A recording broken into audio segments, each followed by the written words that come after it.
overall result is negative. Biogas damages the planet's climate.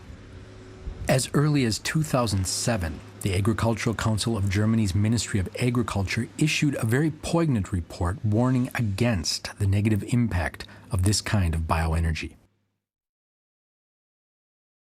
It will increase CO2 and nitric oxide emissions with the result that the expansion of biogas production may be counterproductive for climate conservation.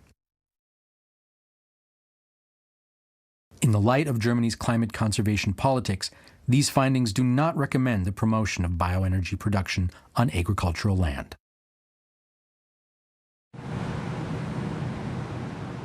And yet German politicians opted for it. In 2012, they extended their subsidies program for biogas production. Because of this, landowners earn considerably more by planting corn than by producing food or leaving wetlands in a natural state. Electricity consumers pay the bill, believing they are contributing positively to climate conservation.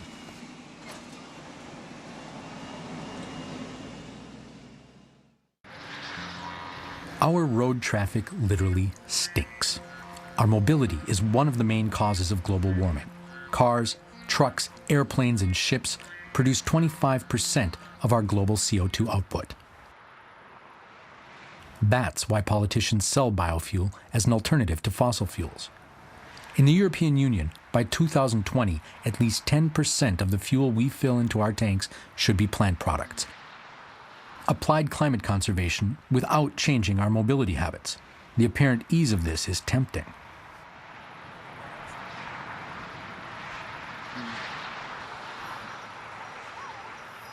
This is the Indonesian part of Kalimantan Island, which is known as Borneo. Borneo boasts one of the planet's vastest and most beautiful rainforest regions.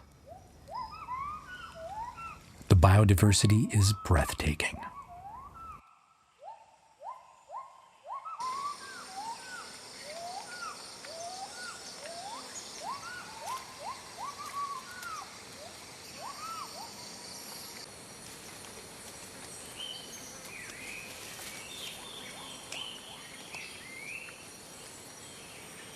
This is the home of the orangutan. These primates live only here and on neighboring Sumatra.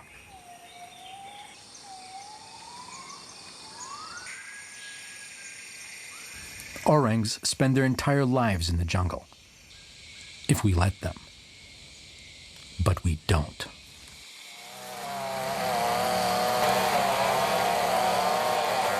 Their home range is being cleared fast and faster.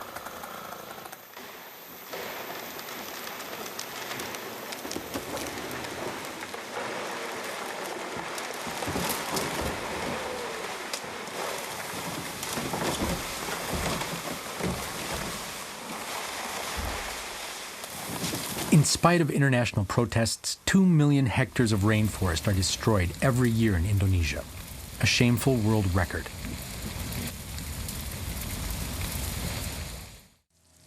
The substance that erodes the jungle is palm oil.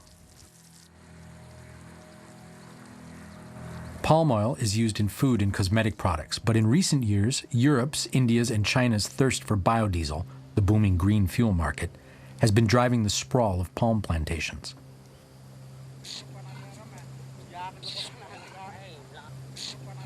As a result, the orangs are not only robbed of their habitat, the plantations pose another danger. The owners regard them as pests and persecute them because they damage the young seedlings.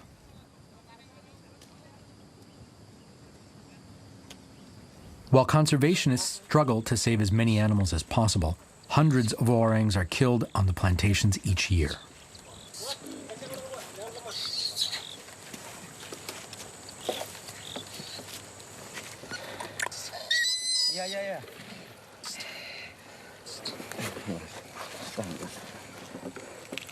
The orangs become collateral damage of the fuel market, victims of climate conservation.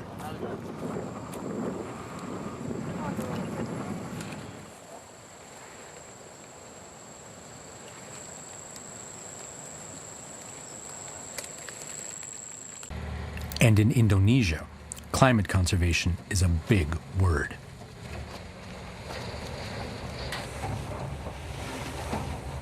Neste, the world's leading producer of biodiesel, has just opened another refinery in Rotterdam. Maxime Verhagen, Minister of Economy of the Netherlands, praised Neste's investment. This refinery represents a huge investment in our economy and provides a boost to sustainable growth.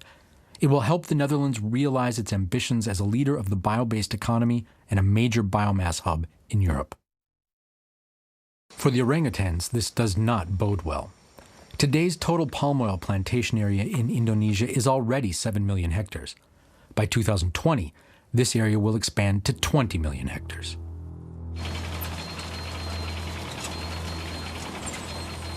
In spite of all these drawbacks, biodiesel does nothing to relieve our pressure on the climate. On the contrary, because forests are burned, CO2 is emitted. What's worse, in Borneo, most forests grow on peaty soils. When they're drained, these soils emit all the carbon they have accumulated over millennia.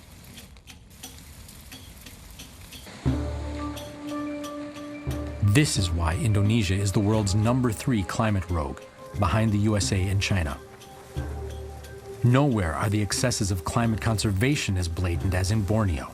The biodiesel boom has led to the destruction of vast rainforests. Precisely those rainforests on which our planet's climate depends.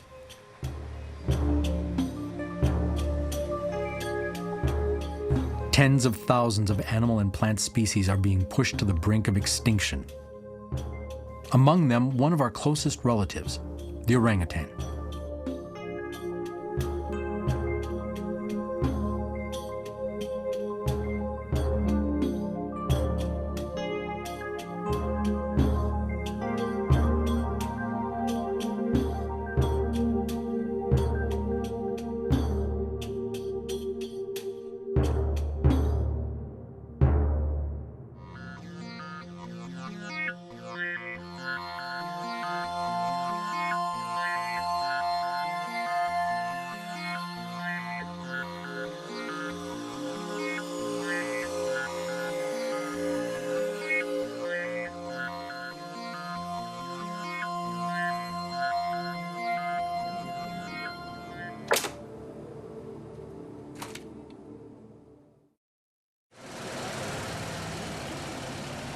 In Cancun, the world is seen in a different light. Here, the praise is being sung to renewable energies. No one mentions the negative impact.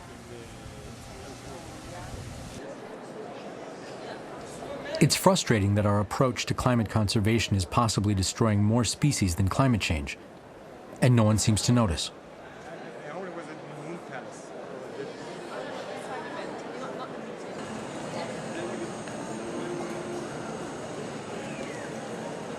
We may be the last generation that has seen all these unique landscapes in reality.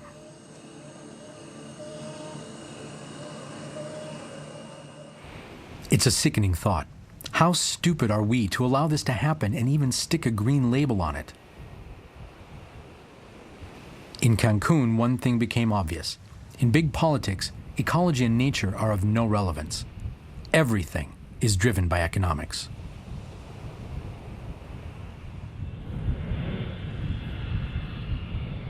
So Ulrich returns to Europe in order to discuss his experiences and queries with economists.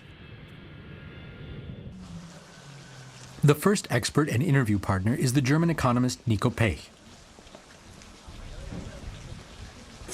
Ulrich shows him images from his journeys. Nico Pech has a reputation as a leader in alternative economic thinking.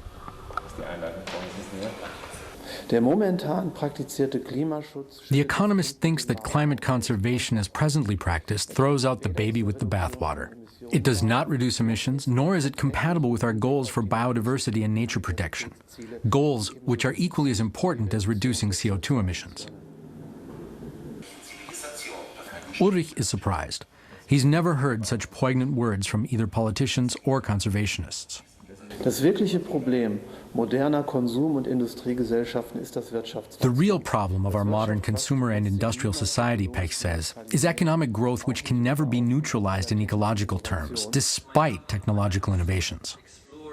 Almost simultaneously, Tim Jackson, one of Britain's most renowned economists, presents his thoughts on a sustainable economic system in Hamburg, Germany. He, too, regards relentless economic growth as the root of the problem. As parents, we like to see our children grow, so and many people use that analogy and say, well, what's wrong with growth? It's a good thing, isn't it? We like things to grow. Trees grow, plants grow, children grow. But actually, they do up to a point, and then they stop. And as a parent, you know that very well, that you don't want your children to go on growing. It makes no sense. There is no model in nature of things that continually grow and grow and grow, and yet this is the model that we've taken as the basis for the economy. So it's a slightly perverse model, and it's perverse in all sorts of ways. First, that it makes no sense to be growing and growing when you're living in a finite place. Wenn wir so weitermachen wie bisher, wird es 2000. If we continue in our ways, Nico Pech says, there will be no more natural spaces by 2020 or 2030 because we've eradicated them in the name of green growth. Grünen Wachstums wahrscheinlich eingeebnet haben. Having the same impression, Ulrich asks, what can we do to avoid at least the worst? The basis for the exploration, I think, is to establish where the ecological limits lie. And we haven't done a very good job of that, except perhaps in relation to climate, but in relation to habitats, in relation to biodiversity, in relation to scarce resources, in relation to water. We run our economies as if they don't matter. We run our economies as if they're not the basis of the supply chain for every industry that we have. And it's nonsense. It's nonsense to do that. So establish the limits is the first thing. Das Erste, was der Staat jetzt machen müsste, ist The first thing the state should do, Nico Pech says, is pronounce a moratorium. We must not place energy plants into those parts of the land that are still unused, where the soil is unsealed. The most important thing we need to do, he says, is reduce our expectations in terms of material self-realization, including consumerism, mobility, telecommunication. The second priority is reduction. The third priority is reduction. And then we need to think about carefully redesigning our remaining industrial supply systems. That means local economy, regional economy, even home production. verbliebenen industriellen Versorgungssysteme nachdenken. Das heißt über Lokalökonomie, Regionalökonomie, mehr selber machen, also Selbstversorgung sogar. For the first time, Ulrich gets the impression that someone can see what the problem really is and offers more than the usual hollow phrases about more energy efficiency in cars or fridges. The root of the problem is our lifestyle and consumerism. The future of the planet is in our hands. But what future? How many natural spaces do we want to preserve? Or, in other words, how much nature do we not want to destroy?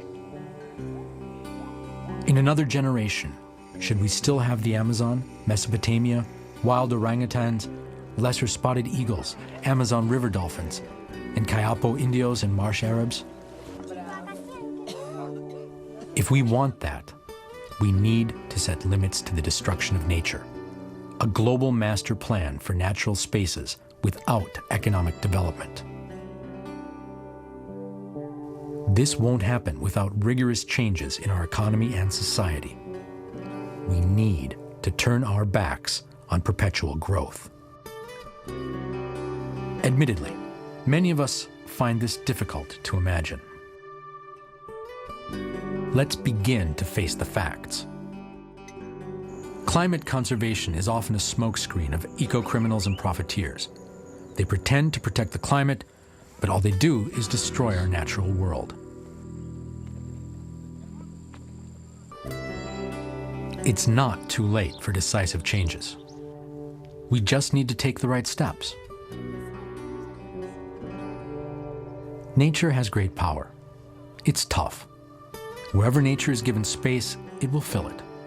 Just like in Iraq, where the life returned to the desert once the water came back.